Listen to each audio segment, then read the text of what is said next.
Hello and welcome back to Trek Chat, the podcast brought to you by Trek on the Tube. I am your host, Sean, as described by Gary, the critical, grumpy old man. Um, but today is not a day to be grumpy or critical. We're going to talk a bit about Jean-Luc Picard, the character. Previously Captain Picard, now he's Admiral Picard. I am joined today by two fantastic content creators and friends, two special guests. Starfleet Boy, how you doing? Hello. Very good. How are you? Very good. And all the way from The great across, state of Texas. yes, the great state of Texas, Tex-Trek. How you doing? Howdy. Um, so the theme, the topic, the subject today is Jean-Luc Picard as a character and his legacy. Has it been altered in any way by this new show? I know we've only had one season for the moment, so it might be a bit premature, but Picard was a very well-known and respected captain in universe and also in the real world. He's a very celebrated character. A bunch of us even made like a kind of celebratory collaboration project before the show came out, talking about our favorite moments. Has his legacy been altered, changed negatively, positively? What do you guys think? Well, it has definitely been altered. Yeah. If it's positive or negative, I think it's going to be kind of hard to tell until we get a season 2, because the way that they ended Picard in season 1, the situation he's in as a character, they kind of have different options of where they can go with that as far as the big reveal of the I guess we can talk about like all spoilers and everything. Yeah, no, this is completely spoiler heavy, so. Sure, but like the mind transfer into the synth body or the Golem body, there's a couple of different ways they could run with that in season 2. You know, they could just kind of treat it as like a non-issue, or they could really change the character, or at least change him from where he was in season 1. So I think it will be something a little different, though. I can't really say if I'm going to enjoy it or not, because I'm not sure where they're going to go with it. I think Star Trek Picard kind of changes. It doesn't change his legacy in terms of what he's done before, for me. But what it changed. Oh, I guess legacy is more. I guess I'm okay. Legacy is like after you die, what you leave behind, right? I suppose, yeah. I think that like there will be there will be something written about Jean-Luc that I never expected, which is like he basically retreated for like 14 years into obscurity or into his hermitage and wasn't a participant in galactic events as one would have thought he would have been. So there will definitely be, more than a footnote, probably a chapter in his legacy about that. But I do think that here at the end of Picard, with his actions and like basically he saves the galaxy at the end of this again, which is the only thing you can do in Star Trek now is save the whole galaxy. But he saves the whole galaxy. So I think his legacy is kind of restored in a way. It's back to that heroic captain who isn't afraid to do what must be done, as he puts it in his own words. Has he saved the galaxy before, though? Because I know that I was just thinking that. Seven mentions, like, you out saving the galaxy again or whatever it is. I'm like, he's never really saved the galaxy before, has he? That's a really good question. The stakes were ever that high before. It's like he saved Earth, or maybe he protected the Federation, or like he like went back in time and saved the Federation from being undone by the Borg. So that was probably the biggest, highest stakes accomplishment. Yeah, no, wait, that's true. All good things. Didn't Q say that? Oh yeah, anti-time anomaly would eventually destroy the whole galaxy? So there you go. He saves the galaxy at the end of TNG. I should have known that. But then Seven can't possibly be aware of what happened in All Good Things, though. She could be possibly aware of it. There could have been a briefing or something. I mean, who knows what files there are lying around and what level access she may have had at one point. I mean, as we see, Soji is quite adept at finding information, like through the Fair data enough. banks. So That it's was possible that Daj, Mister. no, so Soji's the one who seems to know that the Sakaran transporter thing has a range of 40,000 light years, and she Oh, always okay. I thought you were talking about she like the pilot episode when Daj was kind of like skimming through all the information and right, finding out everything about Picard. right, right, exactly. But I Soji doesn't do that for Picard, but she knows a lot of stuff, so she came across. So I'm just assuming Seven of Nine might have, but also he's just I mean, like I think it's more to be more relaxed about it. I think it's just an expression that people in the future probably use because they live in a galactic civilization. So here we're like, here we would say like saving the world again, Trek on the tube, but like in the future you might say saving the galaxy as Oh, a yeah, matter I of see what you expression. mean. Yeah. Like you talk to your buddy who's a cop or he's like a firefighter or something, and you're like, "Oh, did you spend a good evening? Like, you're out saving the world." Right.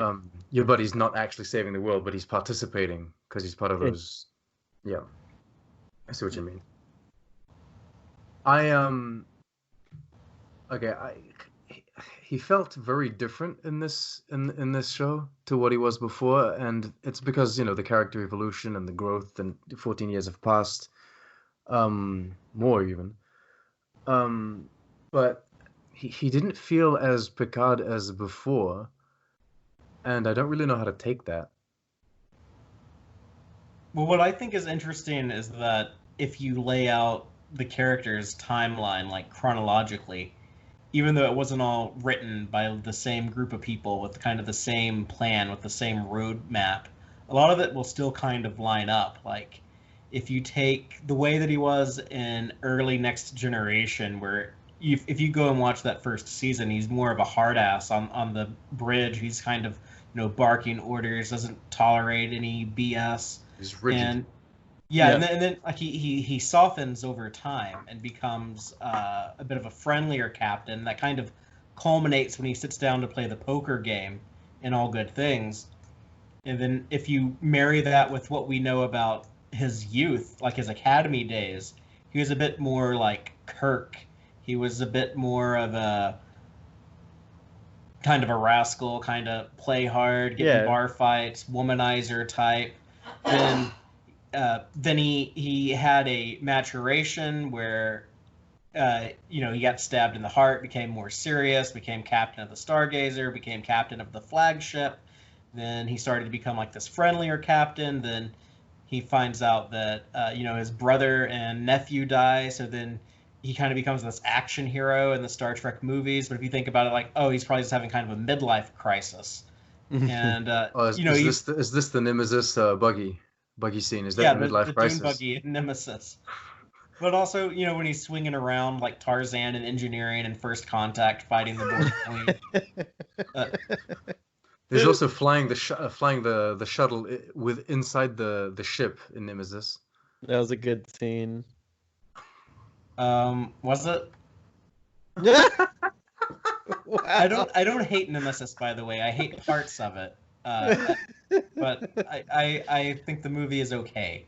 I'll tell you what, when I was a kid, I absolutely loved the idea of flying a shuttle around the corridors of a ship. I thought it was amazing. And now as an adult, it's like the kid in me still loves it. I love seeing it banging around, hitting all the walls and everything.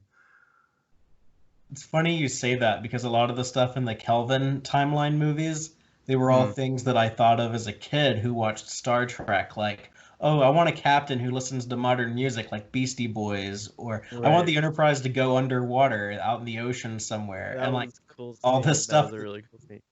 Yeah, they're kind of like kid ideas, but then like the movies actually ended up doing them. I like also in Nemesis that actually finish your point, Father, because I think I know where you're going and I think I agree, but go on. Well, I was just saying that even though all these different kind of eras of Picard and his lifetime that we've glimpsed over the years, the plan wasn't to write all this out and make it line up, but we as fans, what is the continuity is the continuity, and we can kind of try to use our imaginations to see how it all can connect and fit together. And it does kind of track that someone could have this life like that. And then I have an easy time seeing Picard, after he retired from Starfleet, after he made his big bluff, either you rescue the Romulans or I walk, Right. and he told him to walk. And then he becomes like this melancholy historian out on the vineyard. For me, yes, he is different. I agree with you, Sean, but I can still see how he could have gotten there from what we've known in previous stuff.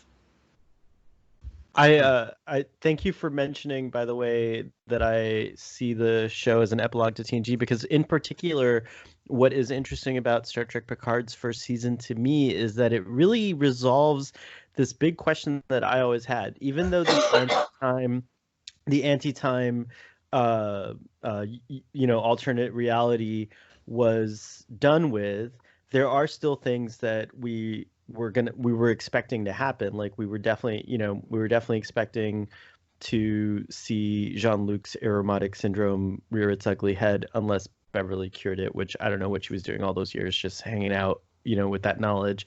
But regardless, no, I love Beverly. But regardless, what I liked about it is that like the danger, like when I watched All Good Things, like that idea of Captain Picard having a fatal flaw, in a sense, like something that was going to kill him, was really harrowing. And I always wondered in the back of my mind during the films if that would ever come up again, if we would ever, if he would have to face this, if they would find a cure for it. And it's so strange and delightful that like that's basically what this was like at the end of like it was like the non-Q intervention version of All Good Things, in a way, because in a way it does put to rest a lot of things. It puts to rest like old Star Trek. It puts to rest, not like in a way that like, oh, old Star Trek is irrelevant, but it just kind of says definitively like, hey guys, we're in a whole new era of Star Trek, and this is how it's going to be from now on.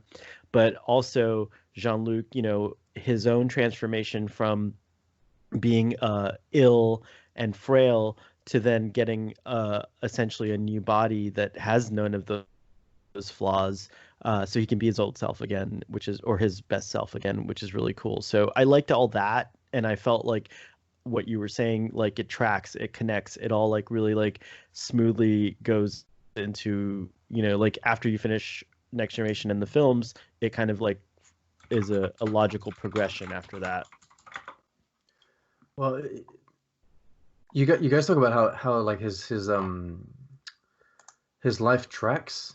What's interesting about this character is we've seen so much of his life, because like when you follow like a hero in whatever movie or whatever TV show, you might see 7 years of a TV show that'll basically equate to 7 years in their life, and then that's it. You've seen 7 years out of the life, and maybe the person will live 80 to 100 years. Picard is what, 94 in the show, and we've seen so much of that. We've seen he's 42. He was like 40 or something when he started, right? Yeah, we've seen so much of it. We've seen all of the flashbacks, and we've been shown so many things from the past. We've seen basically a big chunk of his Starfleet career. They showed us some of the career before the Enterprise. Then we get the film's era, so we know what he was doing there. And now we get this, and we get all of these flashbacks throughout these 14 years. So we've seen a lot and a lot and a lot of him. So yeah, I mean his legacy encompasses so much compared to other characters in TV shows where you only see just a glimpse of what their life is.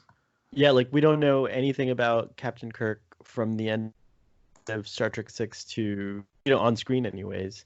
Yeah, not really. And before that, we know before that we know that he had like an Irish rival or something. Oh, Finnegan. Finnegan? Right. Yeah. That's pretty much it, isn't it? Jimmy, me boy. Jimmy, me boy. There's some other stuff that we know about his youth, I guess. It's funny because unlike Picard, I think Kirk is a lot harder to make it all be consistent, because we know that he's from Iowa, but he also lived on a colony that Kodos the Executioner was the governor of. From the episode Conscience of the King. Oh shit! Really? I Wait, don't wait, remember that. wait. Yeah, Can you? where they What were was doing that? What is Shakespeare it? on the Enterprise. Wait a minute. Kodos the Conqueror as in the Klingon. No, he was a human. Oh, who's Kodos the Conqueror? That's I have to see that episode. Kodos But is the that Executioner was his name. Kodos the Yeah. Executioner. Sure, but is that Yeah, the because episode with the- Garth? Is that the same episode No, with that's Garth? not Garth of Izar? Izar. No. Oh, okay. No, that's a different character. No, this is the guy who there was like a fungus that wiped out all their food, and so he started yes, I remember executing him. people. He's the mustache twirling villain. Yeah, but then he went into hiding and became a Shakespearean actor. And his daughter was part of his theater troupe. I definitely have vague memories of this, but I didn't realize that. So Kirk lived on Yeah, he lived on a the colony. commune. But he was also Four. like from Iowa, and he was supposed to be kind of like a bookworm, kind of a nerdy guy at the academy. I know it's a different timeline, but like the Kelvin timeline shows a very different academy Kirk, which maybe he's just different because his dad got blown up or whatever. But Well, the Kelvin time was a bit strange, didn't it? He didn't really Yeah. do the academy. He just got kind of thrust into it and then onto a ship and then boom. It went very quickly in the Kelvin timeline. The Kelvin timeline did something it kind of deified. I know we're talking about Picard's legacy, but watching the birth of Kirk was almost like watching the birth of Christ in a weird way, because it was like Oh my goodness. it was like such a special thing for Star Trek fans to witness his birth, and then it was altered from his original birth. So it was like, amidst this great tragedy where he loses his father. So it was a clever way of doing it because it's in an alternate timeline, so it doesn't mess with the history we know, but it also like amplifies that moment in a way that was I talked about this on Drug Space Nine, but I was like a ball of tears when I saw that. It's like the lens flares, everything, they were getting in my eyes. Like it's like no, the spectacle of it totally works. Yeah, it feels epic, like in the actual sense of the word epic. This guy, born amongst this like large scale space battle. We haven't seen the birth of Picard. That's true. We've seen his rebirth in a way, I suppose. Picard was born in a yes, we have. Oh, that's a good point. He was born on a patch of grapes. Do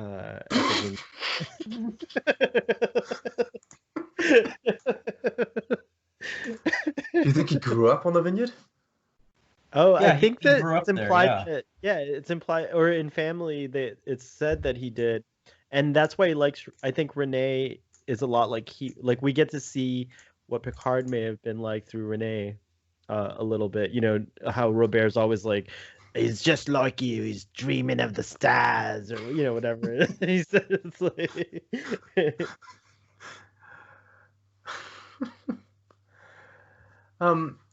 Okay, so he's different in Star Trek Picard from the Next Generation. And I guess he's different in the movies as well. There's like all of these different versions of Picard.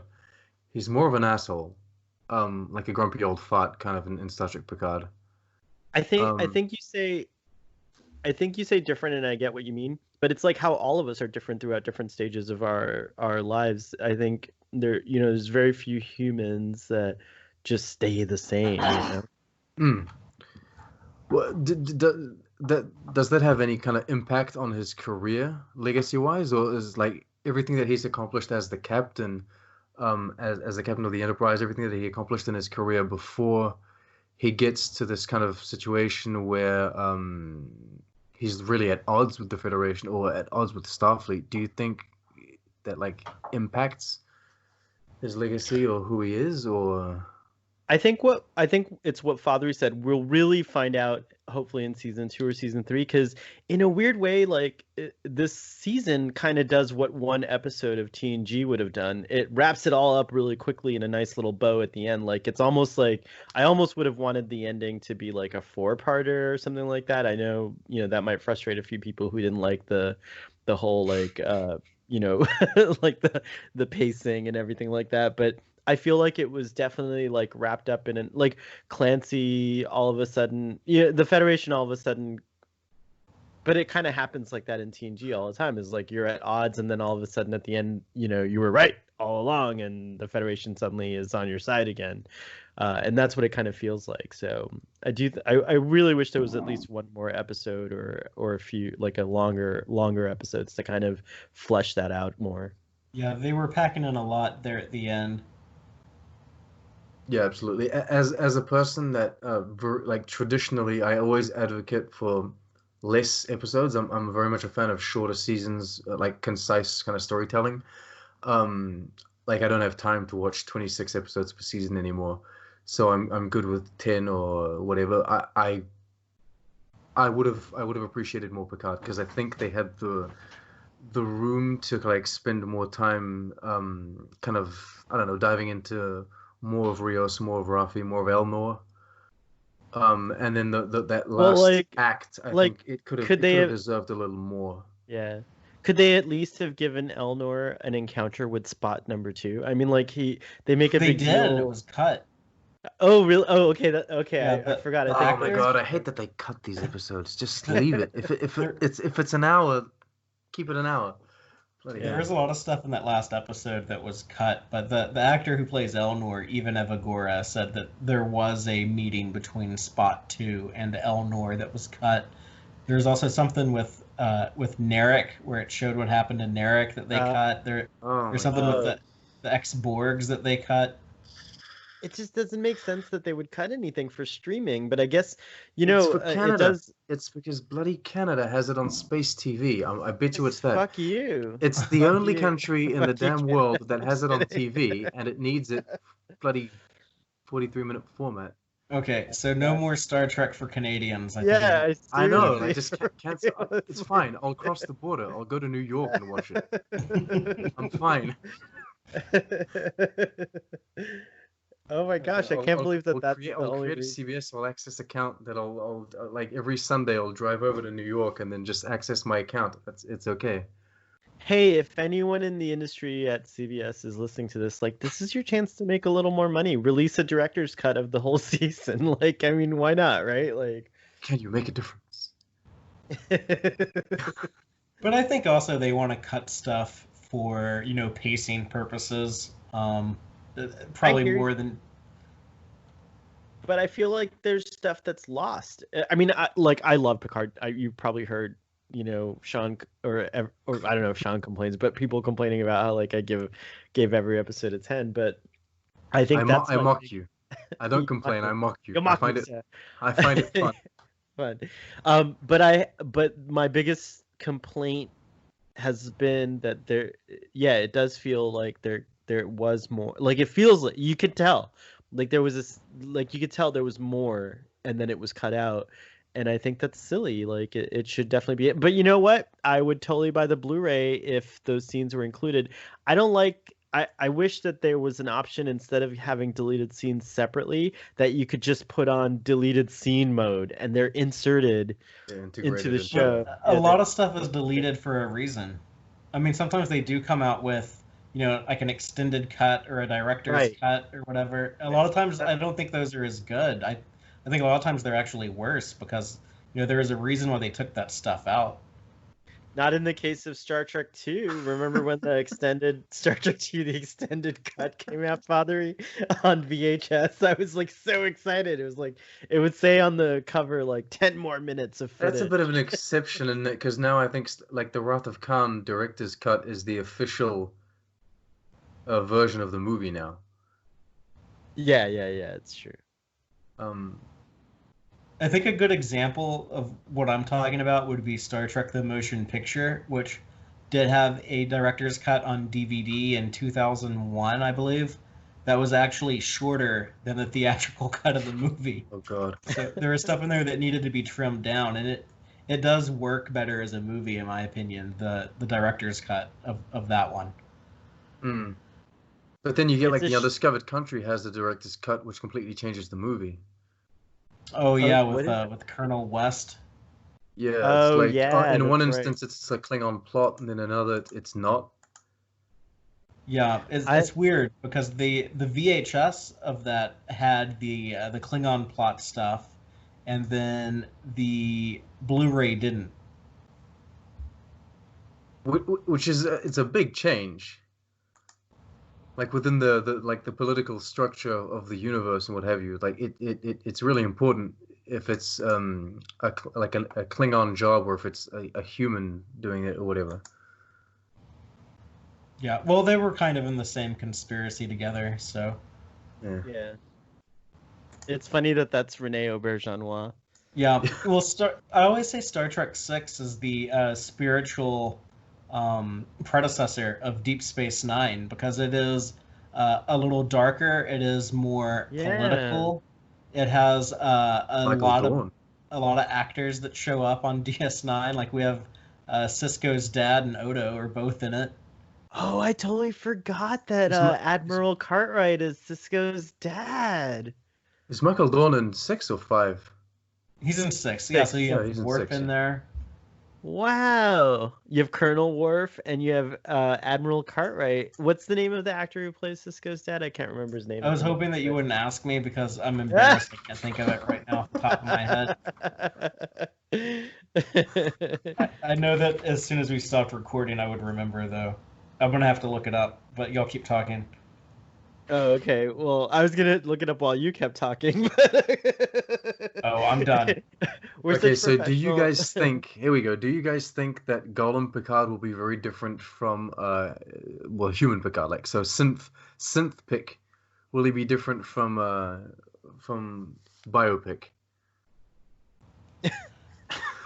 Oh, that actor's name is Brock Peters, by the way. Brock Peters. That's right. But to answer your question, I think that it's something that they will have to address a little bit. Kind of like how, in Star Trek 4, they spent a lot of time talking about how Spock just got resurrected, basically, and he's not quite the same, and he kind of has to go through this period of adjustment. You got to move on as if nothing happened. Yeah, I think they're going to have to spend a little bit of time on it. I don't want it to radically change the character. I would be fine if they're just like, yeah, like if they just make it out to be, oh yeah, I just have like a copy of my old body and I'm pretty much me. That's kind of all I want there to be in there. They set it up to be pretty much like that. I mean, they even they go through that. They put that scene in, which kind of basically lays it out and says like, hey, you're not going to really notice anything different. You don't have superpowers. You don't have any special abilities. Maybe you have a few extra years tacked on to your lifespan, but he's basically designed to be like Juliana Soong was, but with the knowledge of what's going on, where she didn't know. But like basically that's the thing, is that like his consciousness is living in a body that's going to gracefully grow old and die. With but now he can't catch any other. He won't ever. I mean, there will be weird little things that'll be interesting. Like he won't ever catch a cold, as far as I know. Like Data never caught a cold, did he? Does he have an off button like Data? That's an interesting question. I don't think he does. I think he's designed. But I think Picard to just continue. Picard is still flesh and blood, though, right? Like he's right. He's an advanced. Like they call him a Sith, he's like Soji and Daj, right? Right, exactly. So he's got bones. He's got a heart. He's got actually he doesn't even have his fake heart anymore. There's probably an actual fleshy beating heart now in his body, which is so. This is what they can use Guinan for. What's it? It's confirmed that Guinan's gonna be in season 2, because Whoopi Goldberg was officially invited by Sir Patrick Stewart, and so she said yes, and so it's like she's gonna be in season 2. They could use Guinan for that. Like they're just talking, and she's like, "You're different." Oh yeah, I feel like there's something different about you. Now they could, I hope they don't go in this direction, but they could go into the direction of like just in the same way that like when you get a transplanted organ, sometimes your body rejects it. Like it'd be interesting if his consciousness rejects his body and he has to go through some kind of like, but I think we're done with Picard, having pain on screen and fighting to, like fighting a sickened body. So I don't think they'll go in that direction, but that's the only thing I could think of that would make it. We also don't know what his mission statement is going to be in season 2. The La Serena crew could kind of do anything at this point. They're all together for some reason. They all decide to stick together, so we don't know exactly what kind of stories they're going to be telling in season 2 and how it might tie into Picard as a character. I We was might. really sorry, go ahead. I was just saying we might get something interesting. Like, there's the cheesy thing. Like maybe they all get a commission, and then Starfleet's like, well, you guys did such a good job. Let's give you a little ship and see what happens next. And it'd be interesting to see Jean-Luc kind of step back and train them, and like how we were talking about, maybe Soji takes on a greater role. And actually, after watching the show, I would love either, like, it'd be cool to follow Soji through Starfleet and Academy and everything, but Rios is already, I think he was a commander, his last rank. It'd be great if, like, if he wants to, if Santiago Cabrera is interested, like, if they do transition Picard into a new Star Trek show, like a full, Star Trek show about aboard the next Enterprise, I wouldn't mind Captain Rios being the next captain of the Enterprise either. It'd be cool. That'd be fun. Yeah, I think it would be kind of weird though if they turned this into a Starfleet crew on a Starfleet ship show. It would kind of be a total 180 of what their original premise was. Well, I just mean to transit, because they say, like, Patrick Stewart said, like, he probably has like 3 seasons in him, right? So it's like kind of like it would, to me, it makes sense in a handoff, like kind of how like Kirk hands off Star Trek to the Next Generation, at the end of Star Trek 6. Like, I could see like Picard being a transition show to bring about the next Star Trek show, which is something that, I mean, I know Picard is a Star Trek show, but I'm talking about the Star Trek show. Like isn't the next Star Trek show Lower Decks? No, I mean like but capital T. No, I get what you're saying. Yeah, like the next he's talking about the next, the episodic show that will deal with exploration, that kind of stuff. Yeah, that's gonna be the Pike show. Enterprise. Bullshit. It can't be. That's going in the past. No, I'm talking about like the next gen. Like the legacy, not the legacy, the the continuation. I think I have a sidebar about that. If anything, if Picard proves anything, and I still want the Pike show, don't get me wrong, I love because I love Anson Mount. Yes. But if Picard proves anything, it's that like there was a lot more excitement about going into the future and seeing the unknown than there is about going into the past and then having to resolve everything. Oh, absolutely. Okay, so I have a question about this. Discovery season 3 is taking place very much in the future, and maybe you guys feel differently about this. I still feel like if they put a show 10 years after Picard, that would be the show to be in the future. I feel like Discovery, even though it is in the future technically, I feel like it's so far away that it's kind of just it's its own little capsule kind of thingy. I feel like that's not the show that'll show us like the Federation going on and the future of Star Trek. Is that just me, or? I mean, go ahead. Go ahead.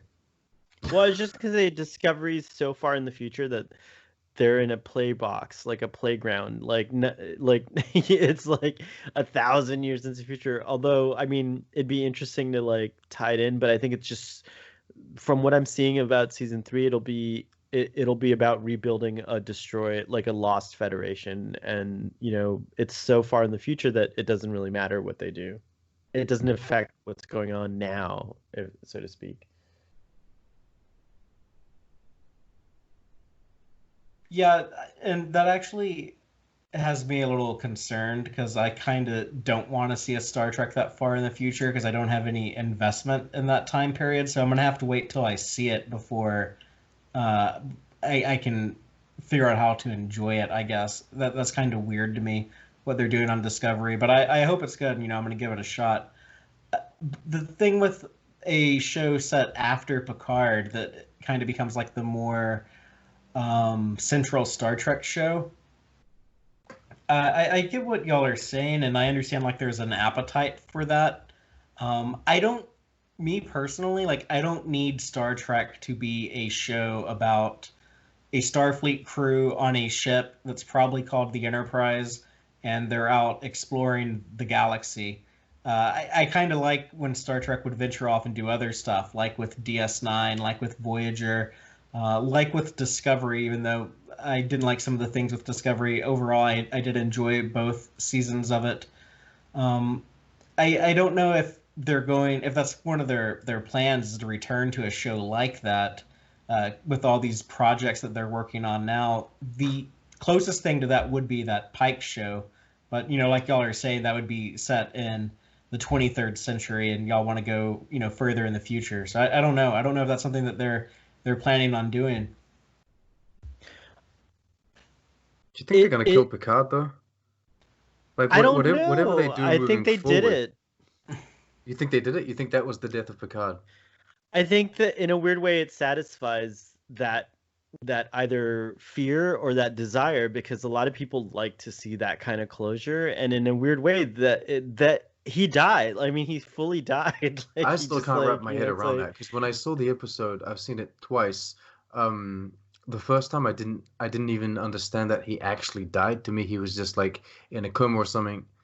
And then the second time I was like, no, he's dead because he's actually talking to Data, whatever. And then you're like, okay, he really died, and then they really brought him back, like they do with like Neelix or whatever. But the first time it didn't feel like that to me. It felt like he just, I don't know, was knocked unconscious or something. I mean, let's talk about Captain endings for a second, right? Like, so far we've got Kirk. We witnessed on screen his ending, right? The ending to his story, and then that's it. We don't really. Oh well, Cisco. In a way, Cisco. Yeah, he had an ending. He had an ending. Yeah, he transcends. He transcends, but beyond that, we don't really see that. So do the producers want to make it a tradition to like sign out a character? I don't know. Like sometimes the story just like, I like Battlestar Galactica. Like Adama it's just over. He he loses. Like we just imagine he lives out the rest of his life in a cabin, or whatever he's doing on I don't want to give too many spoilers. I forgot you haven't seen it, but just like Oh, yeah, I'm glad you said something. Like, I was about to spoil something in that show. Yeah, right. But it's still an ending. Like it's still an ending. We don't see him die. Like we're like, okay, well, yeah, that was the end of your story. But what's interesting about this is that it forces whoever the showrunner of season 3 or season 4 or whatever of Picard to be creative in the way they end the show, because you can't kill him twice. Like that would just be too. I think to me that would be like, it robs this moment. You know what I mean? Because I definthing felt. You don't feel the same way about Data though. No, because to me, this was Data's. The thing is, the thing that's beautiful about Picard is that like Data's ending was a shock. And I get what you guys were saying about that. Like the shock of it felt real, like it's real life. Like sometimes people just get hit by a car and that's it. They're done. Like that's it. Like not everyone gets to have like a heroic death or like a death surrounded by friends. Like some people die alone. So it's not that I don't think Data's death was valid. I just didn't believe that was his ending. And so this closes it off for me. It says definitively, Data died in that way, and this is his consciousness that's been continuing in some fashion. So it's a beautiful thing. But going back to Jean-Luc, I just hope they don't kill him at the end of the series, whenever that is. I hope now that it's something totally different and creative. Like maybe he goes, maybe Q does something for him. I know that's kind of Q does to him what the prophets did to Cisco. Yeah, something like. I mean, even that would be, I think, too cliche, because Cisco has to. You don't want to take Rob from Cisco. Yeah, he could be the one to lead like an actual like if like these new synthetics, maybe he could go back to that planet eventually and then be a leader of sorts to the synthetic community. Because I think he's one of them now. Well, he's bound to them, yeah, for sure. I agree with that. He can definitely champion their cause, and people won't see him as a synthetic. They'll look at him, and they're not going to see a synthetic. They're going to see Jean-Luc Picard. So he is a great face for that. But yeah, there's a lot of interesting possibilities. Like the more we talk about this, like Starfleet and Federation, do you have to tell them? I'm sure he will, but you don't have to. I don't think you have to.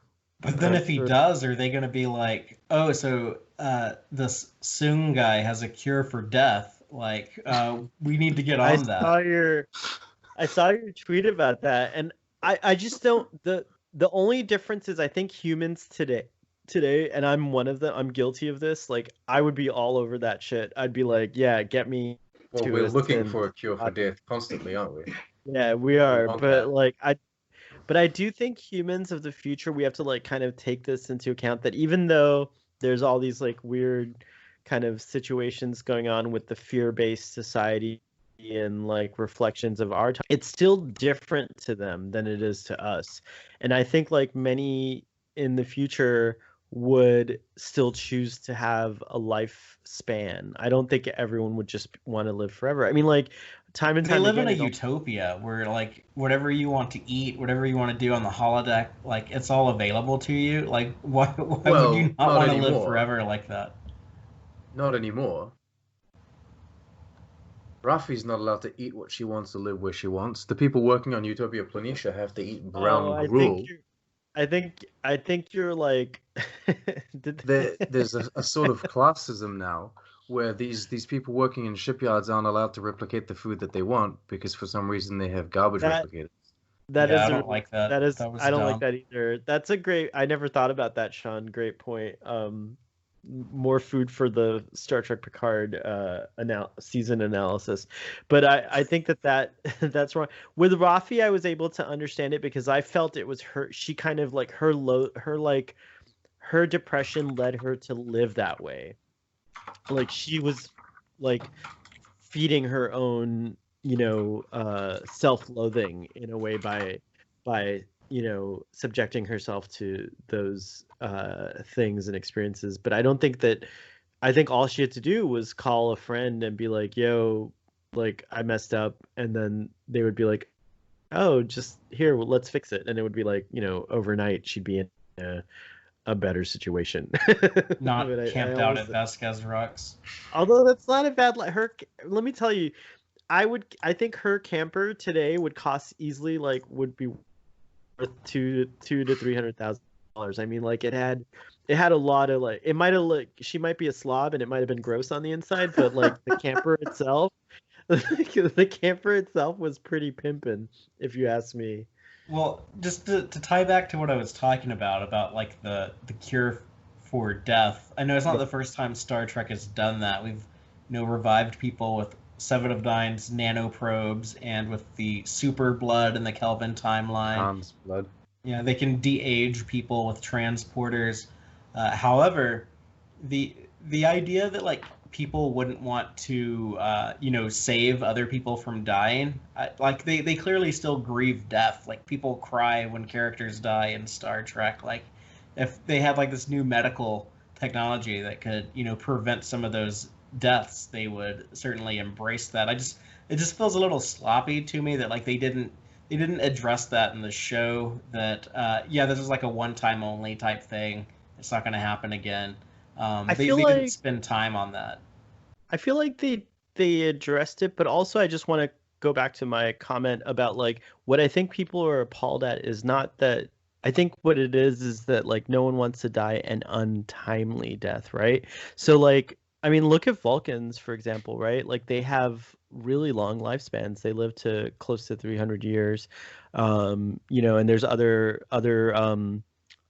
characters that I'm sure there's immortal or close to immortal characters and species in Star Trek. I think that the search for immortality is it's something that has to come up, but I do think again, for example, living now, I would want to live. The reason why I seek immortality is so that I could live long enough to be in the world that Star Trek promises, right? That's my whole impetus, right? But if I'm already in that world, I might choose oh, you know what? Let me just live to be 150. I just want to live free of disease and age gracefully and pass on in a quiet, peaceful way. And that's McCoy. I think what McCoy, yeah. I think that's what it's more about. And already humans live to be in their 150s, 160s, in Star Trek. So I think Picard, he died when he was 95. So But that's what I'm saying. And also just in his He should have stayed on the specific, vineyard. He inflicted well, too much stress on himself with he the saving did. the galaxy But thing. but like the other thing is to that point, I just want to say that like I genuinely, and maybe they'll address this in Star Trek Picard season 2, but I genuinely think that Jean-Luc uh would have been content to die. I think that's his friends, right? Like they were like, well, there is whoever suggested it, whether it was Soong or Girardi or whoever, someone suggested it, and they were like, oh yeah, that's a good idea. He was totally not a part of that decision, and I think the only reason he accepts it is that again at that table scene when they're like, listen, calm down, like what he's like, he's at first he's probably like, okay, what did they do to me?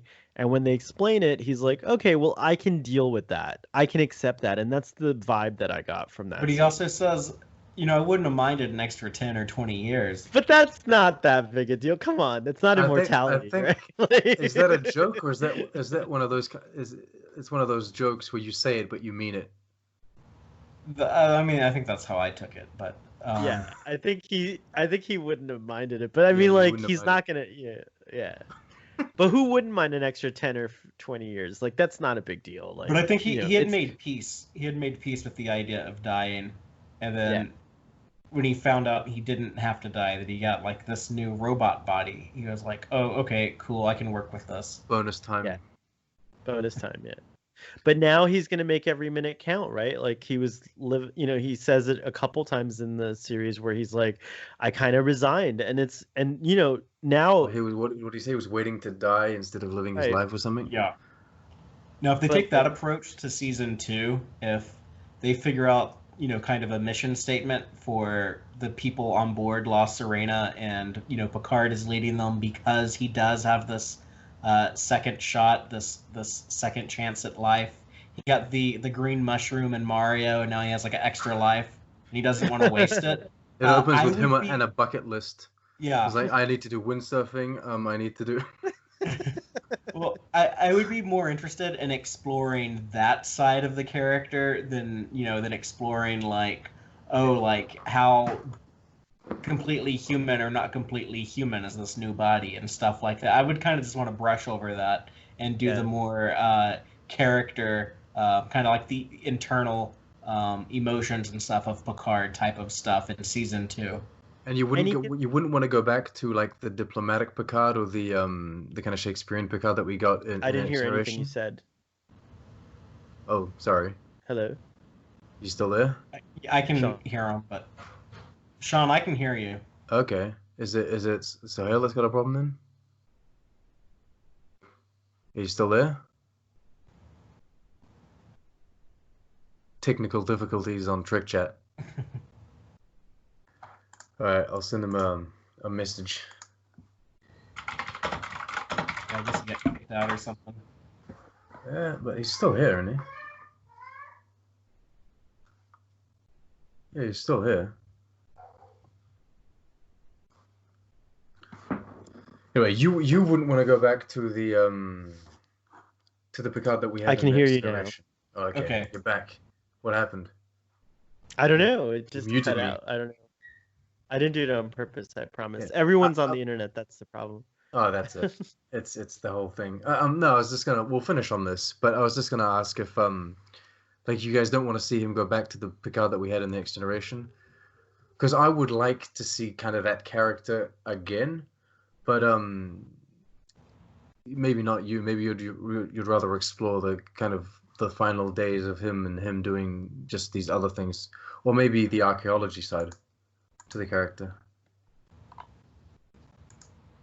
I'd be I think- really down for new adventures because I think Next Generation's such a complete picture of like his Starfleet career, and including the films. I feel like that's a nice package, so to speak. And I despite any flaws in Picard season 1, I kind of really vibe with the direction the show presented. And I agree with Fatheree. I kind of want to see the mission statement. I want to see, I just want to see him doing some new things. I do think that like it would be interesting, if like we didn't get a cliffhanger really at the end of this season, which is interesting. So in a way, if this is it, it kind of ends and you're okay with it. You know what I mean? Like there doesn't need to be really a season 2 in my opinion. So they could do anything. Now secretly I just want more Starfleet. Like that was one of my biggest things. Like so if he is re-granted his commission and he's an admiral and he's like, you know, doing admiral things, I think that would be interesting too. Cool. I don't think I would want to see him back in a Starfleet uniform permanently. To me that would kind of feel like the show is going forward and then going backwards, you know, kind of like 2 steps forward, 1 step backward type thing. I would much prefer that they you know, do something that is fresher and different, that still stays true to the Picard we knew. I think they accomplished that more or less in season 1, so just stay on that trajectory. But yeah. Things like you mentioned, Sean, like bringing back like the archaeology, or you know, I wouldn't mind if like he ran into Vash or had like some other you know, romantic connection somewhere along the way. Like, you know, even though he's 95, I would be curious to see that. Like, see. You want the final shot? It's just his hand holding Beverly's hand. I'm not a big Beverly Picard shipper, but I know something like that would make a lot of those people happy. Like, I'm not opposed to it, but I would be so happy. there's so many like classic Picard things that they could reuse or put a different spin on it now and explore it with him just being with this ragtag crew on La Serena and the stuff that they're doing. I don't think that they need to put him back into the Starfleet uniform to recapture all of that former glory, if that makes sense. You're right. Yeah, you're right. Absolutely. All right, guys, I think we'll leave it there. Thank you so much for being on the show. It's always a great pleasure to talk to you guys. It was so much fun. It was nice to finally be reunited with Fatheree, too. Thank you. Well, it's been a while. Yeah, thank you for having me. It was a lot of fun. Oh, no worries. It's awesome. You're welcome back anytime. I didn't mention this, but we are still in like full lockdown. I think the entire world is. Yep. You guys are in the United States, so it's a bit chaotic over there. Canada here is not too bad. Apparently, Iceland is not in lockdown. Like, you can go to a bar over there and choke a woman. So okay. I'm talking about Ezra Miller. If y'all saw that in the news. I know, I did. I'm intrigued now. Yeah, just Google it. Okay. Google Ezra Miller Iceland, and you'll see exactly what I'm talking about. All right. I was gonna say that's a bit out of the fucking. That's really funny.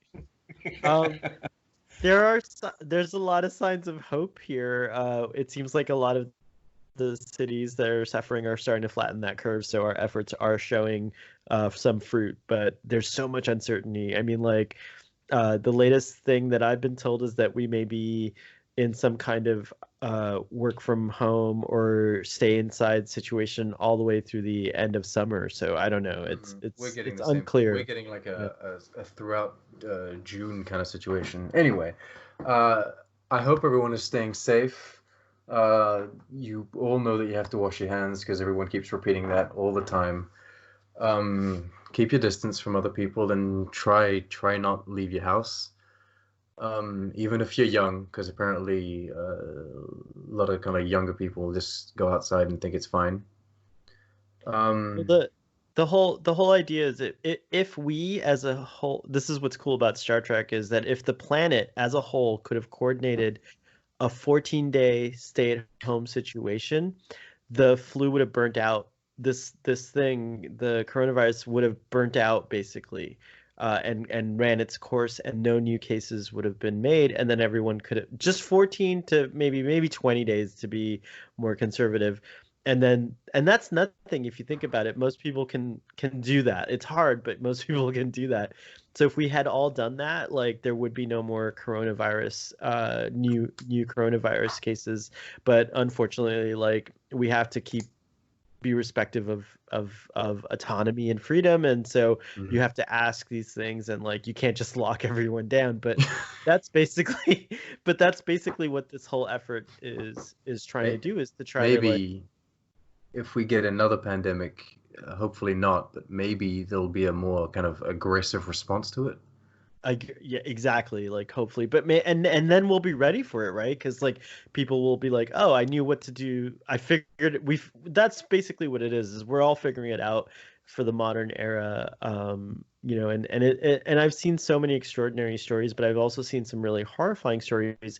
And when you find out, like, on a technical level, what the coronavirus does to a human being when they're affected seriously by it, it's just so horrifying. And then like it breaks my heart to hear about like people dying essentially alone, away from their loved ones, away from their husbands or wives or partners, you know, and things like that. So those are the kind of horrifying things that keep me motivated to stay home, so that I don't risk my own family or my health, but also the health of others. Mm. Which is a perfect transition into how social isolation and staying at home can affect people. If you're not feeling well and you want to chat, just hit us up with comments. I'm sure that you guys are Yeah. open to replying to comments as well. We're all a community here on Twitter, on YouTube. I think you guys have maybe Instagram or whatever. I'm down to chat anytime and just Me like too. reply to your comments and what have you. So, And it doesn't have to be about Star Trek, like you said on a oh previous no, conversation. absolutely. Like, it can be about anything. So just Anything. chat us up. Anything. All right. Thank you for listening, and you guys, thank you for being here with me. Thanks for having us. Yeah, thanks for having us. All right. Live long and prosper. Bye. Bye.